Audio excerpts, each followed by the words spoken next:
Okay, this is part 3 of the series of videos for vector revision. Now we are going to do what is angle between planes. Okay, how do you find angle between two planes? So if you have two planes like this, say this is plane R1 and this is plane R2. So if you have two planes, say R1 is A1 plus lambda 1 B1 vectors and mu1 C1, and R2 is a plane with this equation lambda 2 B2 plus mu 2 C2.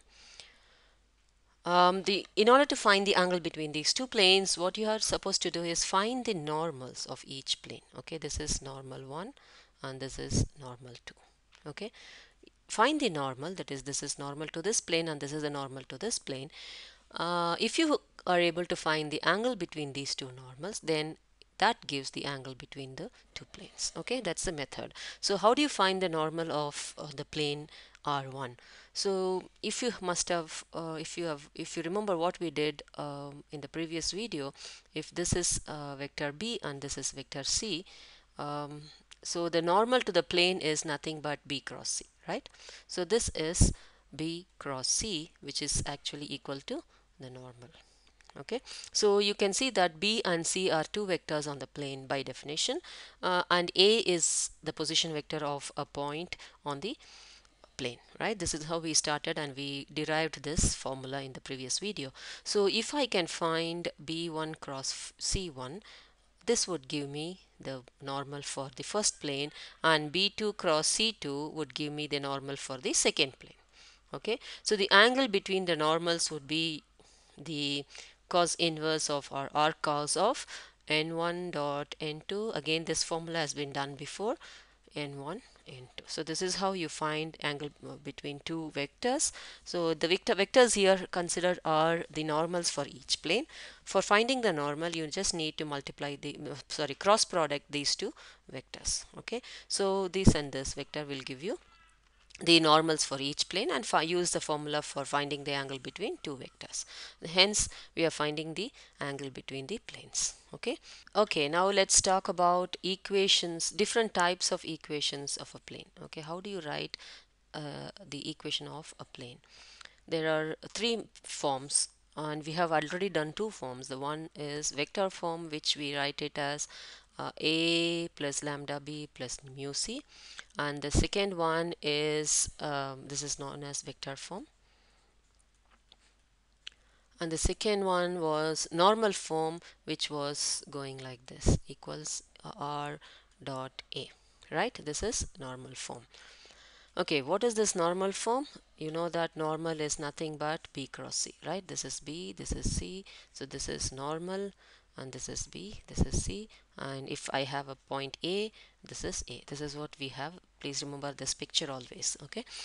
So R is a position vector, so some point P, X, Y, Z would be the R. So R is always X, Y, Z, and A is, say, some point x1, y1, z1.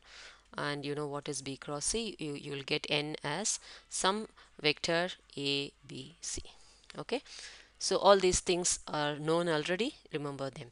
So if I substitute R as X, Y, Z and dot N as A, B, C, and if I substitute, say, R as, sorry, this is N cross A, I'm sorry, so N A B C and A x1 y1 z1, and if I use dot product, you'll get AX plus BY plus CZ equals AX1 plus BY1 plus C z1. You can see that A, B, C, x1, y1, z1 are all real numbers. So ultimately this will be a particular real number. So the final answer would be Ax plus By plus Cz equal to D. And what am I proving? I'm getting a Cartesian form of equation of a plane. This is known as Cartesian form. So we have done the third form now. So vector form, normal form, and Cartesian form. Okay, now how do you convert one to the other? Say, if I have a vector form, how do you change this to normal? And if it is in normal or in vector, how do you finally come to Cartesian? Whatever way it is, you should be knowing how to convert one to the other. Okay, so in vector form you'll be having r is equal to a plus lambda b plus mu c. Okay, how do you convert it into normal form? Normal form would be r dot n equals r dot a, and I think it is very easy here because n is nothing but b cross a. And if you are given in this format, you know what is a, what is b, you will be given all these things. So you will be having all of them in terms of column vectors. Say a could be 1 2 3, b could be minus 1 4 5, and c could be 2 4 and negative 1 or something like that. So each one would be a particular vector, so you know them, so you can easily find b cross c. In this case your b cross c would be I j k minus 1 4 5 and 2 4 minus 1. So you know how to find the cross product of two vectors, and this vector would give you n.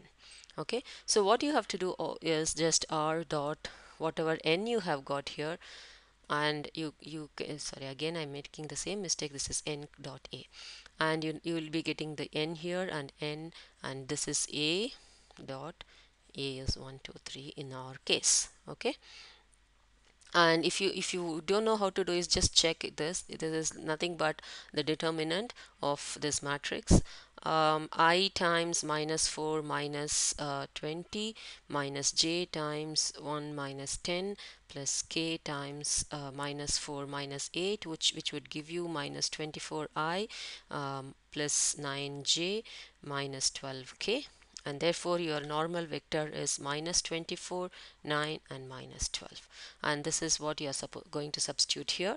And in this dot product you will get minus 24 dot 1 2 3, which would be minus 24 plus 18 minus 36, and you can see that you get a real number. Okay, so this would be a real number, and this r would be r, and n would be this. So finally you'll get r dot 1 2 3, sorry, minus 20, n is minus 24 9 and minus 12 equals the value of this. Okay, which is 50 60 minus 18 would be 42. Okay, so this would be the vector form, sorry, the normal form when the equation is given like this, with like say plus lambda plus mu. If it was given in this format, you will be getting this as its normal form. Okay, now going to Cartesian form. How do you find put the same question in Cartesian form? It is easy if you have understood the previous few minutes back, the lesson done a few minutes back. You just need to convert r to x y z, and minus 24 9 minus 12 and 42. Okay, so you just have to do your dot product, minus 24x plus 9y minus 12z equals 42. You should have noticed something here. You can see that this was the n vector, right, the normal vector, and you can see that this is the Cartesian form of the plane whose normal is here. So is there a connection between these two? Yes. So if you have ai plus bj plus ck as your normal vector, then the vector, the plane would be, you can't write it as a, the equation of the plane would be ax, use the same a, plus use the same b, by plus cz is equal to some number. Okay, any number there, it would be equal to some number. Okay, this is how you can get the you can connect the normal vector of a plane with the equation of the plane in Cartesian form. So we have done equation of converting the equation of a plane from vector to normal and normal to Cartesian. So next we will be doing how to change, how to convert the equation of a plane which is given in Cartesian, okay, to normal form. It's opposite. So Cartesian would be of this type, and we just did this. If this was given, you know how to find the normal. We just did here. The normal vector would be a b c, right? That is ai plus bj plus ck. So it just collect these numbers and put them in column matrix form. That is normal. So, and this D would be n dot A. This again we have done this before. N dot A is equal to this D. The number here is got from finding the dot product between n and A. You can see that this gave us the 42, right? So the dot product of this gave us the product 42. The number here is just the dot product of n and A. So n dot A is equal to D, right? So you know that n dot A equal to D, therefore the normal form would be r dot n equals n dot A, and therefore it is r dot A B C, which is given in the Cartesian form here, equals to the D which is given here. Okay, so if you have 2x plus 3y plus 5z equals 12, then the normal form would be r dot 235 equals 12. Okay, that's it. So this is Cartesian to normal form. Next we'll see how to convert Cartesian to vector form. Okay, how do you do this? So if it is given in Cartesian form, first you need to find 3 points on this, because for vector form you need, this is your vector form, a plus lambda b. Don't use the same a b c here, because these are all vectors and these are also just some random numbers. Okay, so they will not be the same, though the names, the letters used are the same, but they are completely different. So what exactly does this mean? A is a point on the plane. A is a position vector of the point. So if you can find one point x1, y1, z1 on the plane, then you are getting a A. Okay, what about B and C? This is vector B, this is vector C. So if you can find two more points on the plane, I can find the vector AB, which might give me B, and I can find vector AC, which will give me a C. And then once I find all these three, I can put them in A, B, C here. Okay, so our first aim is to find 3 points on the plane, so that one point can be taken for A and the other 2 points can be used to find B and C with A. Okay, so let me just substitute the values and get 3 points on the plane. Say I can use x is equal to 0, y equal to 0, and find what z is. I can find x is equal to 0 and y equal to 1 and find the value of z, and I can substitute these two for x and y, and then I can find the value of z. It's not necessary you have to use these combinations of x and y. You can use anything, but these are the most easy ones. Okay, 0 0 0 1 and 1 0. It's actually very easy to find. Okay, 0 0 would give you, let me give you an example so that it will be easy for you. 3z equal to 14 something, some equation of a plane. So you can see that A is 2, B is -1, and C is 3, and D is 14. Okay, what's z here? Z would be 14 over 3. Okay, when x is equal to 0 and y equal to 0, z is 14 over 3. And if this is 0 and if x is 0, y is 1, it would be 15 over 3, which is 5. And if x is 1, it would be 12 over 3, which is 4. Okay, so you have 3 points, 0 0 14 over 3 and 0 1 5 and 1 0 4. Okay, so this can be taken as A, which gives you the vector A would be 0 0 14 over 3. Okay, so I know this. Now this is B, I can take this as C. So in order to find B, I should subtract the vector B minus vector A, so that I'll get AB. Okay, so B is nothing but AB, so this is just subtraction. So 0 1 and 5 minus 1 1 over 3. Okay, 5 minus 14 over 3 is 1 over 3. This is my vector B. I got it. For vector C, you can do the same thing, which would be AC. C minus A. C is 104. A is 0 0 14 over 3. So this would be 1 0 minus 2 over 3. Okay, so this would be your C. So you just need to substitute this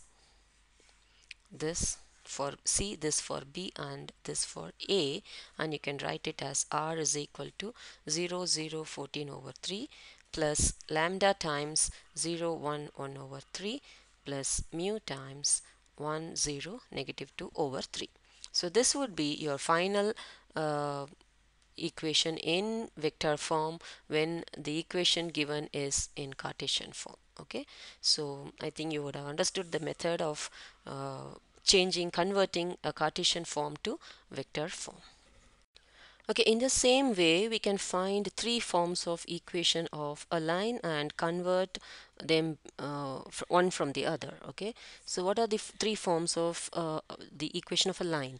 The first one is vector form, which we have already done in part 2, which would be like R is equal to A plus lambda B.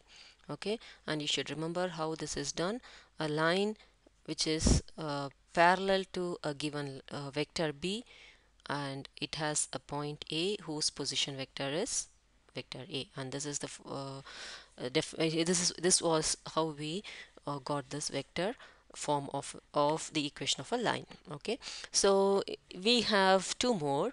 Let's start with the same thing, and I'm going to use 3 dimension, and for 2 dimension just use x and y. That's it. Okay, A would be say x1, y1, z1, and B is a vector, say A, B, C.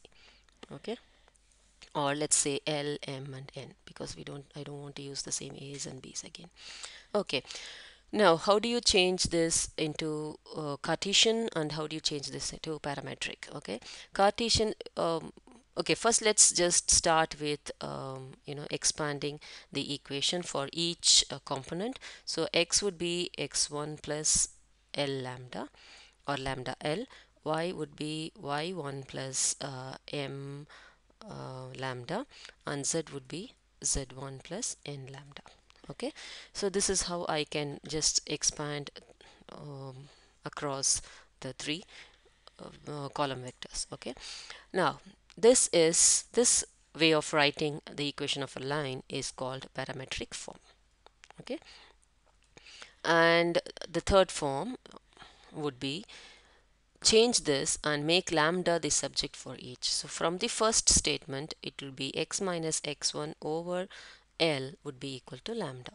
From the second one, this would be equal to lambda, and the third would give me this equal to lambda. Okay, which means all the three are equal, and I can just write them in single line like this, and they are all equal to lambda, and this is not necessary to be written there. So if you just write it like this, then this is the equation of a line in Cartesian form. Okay, so these are the three forms of representing the equation of a line. This is vector form, parametric form, and Cartesian form. In all these things, there are certain things that is very important to note. The vector L, M, and N, okay, which is the vector B, gives us the direction vector of the line. Okay, in all the cases, L, M, and N, L, M, N gives that is the denominators here. If you collect them and put them in a column matrix form, that is the direction vector. Okay, like we had a normal vector for the planes. So this is called direction vector, which is very important for many aspects while solving equation of a line. Okay, now this x1, y1, z1 gives you a point on the line. Okay, so that's again very important. X1, y1, z1 gives you the point on the line. It's like this A vector gives you the point on the line, and B vector gives you the direction of the line. Okay, so converting one to the other, that has been done now, and we have also done what is direction vector, and we have done three equations of a plane. Now how do you find the angle between a line and a plane? Okay, how do you find the angle between the line and a line and a plane? So for this, if you have a plane like this, and if there is a line cutting the plane, you need to find the angle. So instead of finding the angle, what you are going to do is you are going to find the normal to the plane, and then you are going to find the direction vector of this line, and if you can find the angle between them and subtract it from 90 degrees, Okay, this is 90 degrees. Then you know what this is, right? This is the method used. Okay, so you need to find the normal vector of the plane given and the direction vector of the line given, and then once you find them, then find the angle between them using the formula cos inverse of dot product, right? Using this formula you can find the angle between them. Then the final answer for which you want to find the line angle between the line and the plane would be 90 minus this angle. Do not forget to do this. Okay, so direction vector of a line is LMN. You know, just now I told you how to find them in any form it is given. If it is given in this form, it's the vector B. If it's in this form, these are the numbers, and if it is in this form, the denominators. Okay, so you find the denominator, you find the direction vector of the line, and you find the normal for the plane. Again, you know how to find the normal for if it is for a plane if it is given in any of the three forms mentioned. Okay,